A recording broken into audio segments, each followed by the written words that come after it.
remember the first time I saw this card, which says, for those who are only listening, can't see, Mesilas Yesharim Tamid Itcha L'Zecher Ma'oz Morel. Hashem Yikom Damam, a beautiful, beautiful Chayal who died al Kiddush Hashem, and I actually knew his mother, and I know his mother, and they made a card after he passed away. Then he always held the Mesilas Yesharim, and it was moving to me that this young Chayal, dedicated to defending Eretz Yisrael and Klal Yisrael, had this beautiful card. Anyway, I don't get moved now, but Yizichro Baruch. So we've been learning in the sessions the severe idea, really, of Midas Hadin and how exacting it is, especially in those closest to Hashem: Avram, Yaakov, Yosef, David, Michal, Chizkiyahu. And now the Mesilas Yesharim says something which is vitally important, and we'll just give a little introduction that the Mesilas Yesharim is a Sefer Musar, which really is also a Sefer Machshava. Take that in. Machshava means the development of our understanding of Jewish philosophy, how things work, and Musar is really more a question of application, how we see things ourselves being moved. And of course, Machshava ideas can inspire. Musar ideas generally always have some Machshava behind them, and therefore there is a confluence always in how Hashem runs the world, etc., dealing with questions like that. But here we see it really directly, because he's directly dealing with the question, which is this: Vim Tomar, so if severity is so strict, and if it's like that, HaKadosh Baruch Hu runs the world in such an exacting way, so what's the place of Midas HaRachamim, of mercy? HaKadosh Baruch Hu is so specific, so where is the place of Midas HaRachamim? This is really important for understanding how Hashem runs the world. And really, that's so much of what a person wants to understand. I don't know too much about Kabbalah, but Baruch Hashem, I have friends who learn Kabbalah deeply, and my understanding is that's really a lot of what that study is. How is Hashem running the world? And we talk about Shmos of HaKadosh Baruch Hu, the names of Hashem. Every name is really another way that Hashem runs the world, and we know something called Sirufim. There are countless Shemas. There's Yud Kei Vav Kei, but there's also Yud Kei. And then you look sometimes in the Sidurim, which have a little bit of Kabbalah, or it could be even Art Scroll. Sometimes you think you found this like Kabbalistic thing, and you realize like Art Scroll also brings it with the translation. I was like, oh, okay, I guess I didn't discover America. But then there's, really, I think countless names of God. There's obviously the 72-letter name, which gets people know about the 45-letter name, and 52-letter name, and the 2-letter names, and a lot of Shmos. The whole Torah, the Ramban says, really Shmos of Shel HaKadosh Baruch Hu. And those are all different ways that HaKadosh Baruch Hu is expressing himself. That's really what a shame is. We're never, even the deepest shame is not the ultimate essence of HaKadosh Baruch Hu. The Nefesh Chaim says that the essence is Ein Sof, is beyond any description. But the name is a way that he reacts, not reacts, it's a way that he connects with the world. And it's not just the way he connects to the world, as the Ram says, I think in Hilchos Deis, it's him allowing us and giving us some insight and a glimpse into how he runs the world. So this is so here we learn something important about HaKadosh Baruch Hu runs the world. Let's see it. Vadai hatshuva, he says nice and clearly. Vim tomar, boom, hatshuva, the answer. Vadai midas harachamim kiyuma shel olam. The world stands on midas harachamim. Shalaya omed zulot echla, wouldn't stand at all without that. But Midas Hadin is not hit, meaning it is not depleted.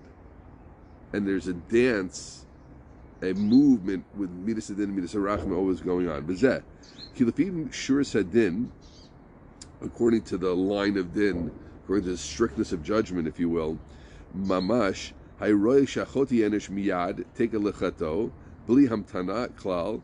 A sinner should be punished immediately, right? The story that people say, like, oh, if there's a God, not right, very incorrect. People say, oh, if Kadosh Baruch Hu was there, let it punish me if I turn on the light. Yeah, and then they expect that Kadosh Baruch Hu is going to punish them right then, or they don't expect it, right? V'gam Sha'onish atzmo yebechornaf karoi lemishamam repia borid baruch shmo v'shlo yetikun l'chet klal. So there are three features that midas hadin, that absolute strictness should comply with. It should be that immediate punishment, severe punishment, and without a chance for tikkun, without a chance for fixing anything. Right? Those all make sense. You sin against someone, it's like that. I give a mashal from the world of sports. A coach said to his college football player, Sonny, you're not going to throw more than 8 interceptions this year. An interception is when a quarterback, the one who throws the ball in football, gets taken by the other side, which is very, very bad, right? And there's no really way to control how many had happened, right? If I was a quarterback, probably 25 would happen in one game. So he said to him, you're only going to do it 8 times this year. That's like Nevi'us. So the quarterback said, Coach, how do you know I'm only going to do it 8 times? He said, because when you do it 8 times, you're going to be sitting on the bench, so you're not going to get to the 9th time, right? And that's how it is in special forces and all types of things. You make one mistake and you're out. This is a serious program. You don't come late. I think on the side of Kedusha, I think I read once one of Rabbeim Kanechsis Chavrusas said, if you came 5 minutes late for Rabbeim, you're done. It wasn't, you don't come late to the, and I think hopefully we all understand that. You don't come late when you learn with the Gadol Hador. You don't come late to this. I always say the second biggest Aveira in the mafia is coming late, right? Come late, you're done.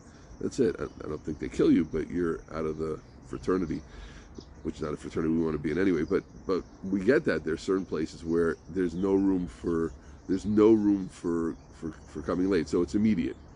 And as he says, it should be with charonaf, with a lot of anger, if you will, severity of the punishment. Why?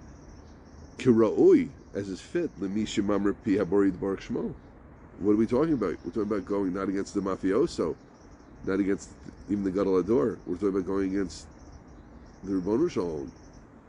That deserves a high level punishment. And finally, that you don't have any chance for tikkun. How do you fix what's done already? You rotzech someone, God forbid, someone, you spoke lashon hara. It's out there. It's in the world. The damage is done. It's online. You can't fix that.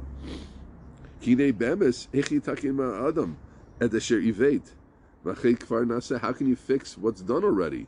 And it's already been placed in motion. Someone who kills his friend, committed adultery, God forbid. How can you possibly fix this? Can you just, click your fingers and suddenly what is in reality is now not in reality? Amnam. Midas harachamim. Oh, Baruch Hashem, midas harachamim. It exactly balances out those 3 things. He gives time. Wait, this is not special forces. This is a Kadosh Baruch Hu's world, and there is Rachmanis in this world, and we don't punish right away. And I do lovingly give you another chance, but it's important we hear the other side, because in today's world, it's just like, of course, what chutzpah did Ribono Shalom do to possibly ever punish? It's not a chutzpah. No, it's not a chutzpah. But there is Rachmanis of the Kadosh Baruch Hu's midas harachamim, his loving midas harachamim, which we have to embrace, appreciate, daven for, be moved by, ask for more for ourselves, for our family, for Klal Yisrael. Okay, so it's not going to be one and done. Kadosh Baruch Hu gives us a second date, gives us time. It doesn't destroy us. That it won't be with the full severity that could be. And tshuva is also there, b'chesed gamor. Okay, that's a key line. I am moved by this, but we should understand, as I said, the Mesilas Yesharim is writing accurately. He's not writing with exaggeration, and he's writing it to us the way it is. It is a chesed gamor. Tshuva is a chesed gamor. Shetechashev. Now he's going to go into what we call the lumdus, the mechanics, the backstory of how tshuva works. But before that, I just want everyone to chop the tension. Right? Sometimes, like, if you don't chop the question, then you're not going to get the answer. And again, because we live in a world where, entitlement and Kadosh Baruch Hu loving us and the type of Torah we usually hear, because we're a fractured generation and so many kids are struggling, etc. So we give so much of the softer type Torahs, and I'm not saying that's incorrect, but it gets us in a mindset of Kadosh Baruch Hu, it's a chutzpah. Midas is a chutzpah. You have no right, right? You have no right. Kadosh Baruch Hu has a policy. Baruch Hashem, I run yeshivas, as I think the people know, and we have policies. We have tuition, we have policies. There are standards. We try to be quite loving and giving in the standards as a Kadosh Baruch Hu does, but there are standards. You're allowed to have a policy in yeshiva, and the yeshiva without policy is not a yeshiva, right? It's not a chutzpah that the yeshiva has a policy, and Chas v'Shalom, it's certainly not a chutzpah that Baruch Hashem has a policy. Kaviyachol. So that sense, you have to see that side, that sin equals in its severity immediate, total, and no chance for tikkun. Those three things. And chesed and the rachmanas, and midas harachim, comes boldly against all that and says, no. I love my world, and I want to give them a chance. And midas then, we're not running the world the way you want it with absolute severity. That the other voice, the mother's voice, sometimes the father's voice, comes in and says, give the kid a chance, give another possibility, etc. Okay, so it's a really important line. And now he gets into how it works. Shetechashiv akiras haratzon kakiras hamasa. The akira, now specifically, this is how tshuva works. Shetechashiv will consider, and Kadosh Baruch Hu lovingly allows to be considered, akiras haratzon kakiras hamasa. Since the person is getting rid of his desire, it's like the Maisa was done. When a person had an act of passion, he was all upset and he spoke Lashon Hara, there was an action done called Lashon Hara. The words are now in the world, that Hevel Piv, the damage was done. But now a person says, oh my gosh, what did I do? That was the most foolish thing. I hurt the other person. I sinned against my God. I've been working on Lashon Hara. I don't want to do this. And a person goes through the process of Akiras HaRatzon, the desire that was there originally behind the Lashon Hara, oh, this is so juicy, I'm going to get him, I'm mad at him, etc. All that passion and fire that's there is now being going the other way, and I'm feeling bad. I'm being oker the Ratzon. I'm undoing, digging up the desire for the sin is going the other way. Therefore, Kadosh Baruch Hu sees, oh, I'll undo the action that was attached to it also. It's as if the Lashon Hara wasn't said. He recognizes his sin and he admits to it. And he reflects on the bad thing he's done. And he feels truly, sincerely bad for what he did. Just like when someone undoes a neder, right? Someone says, oh, why in the world did I say I'm not going to eat oranges? That was the most foolish thing. I'm not up to it. I love oranges. I need the vitamin C. This is not for me. And he wishes he had never done it. Oh, why in the world did I speak Lashon Hara? What a foolish thing to do. Why did I waste that time? Why didn't I go to that shir? Why didn't I say Kriya Shema Bizman? Why did I? And his desires, I wish this had never been done.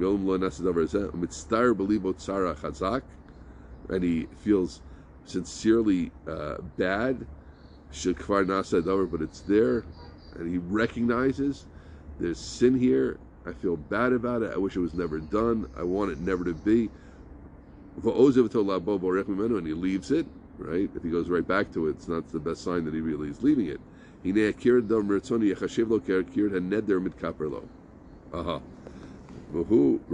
And then the kiras hadar mirtzono, the absolute lakor, right, to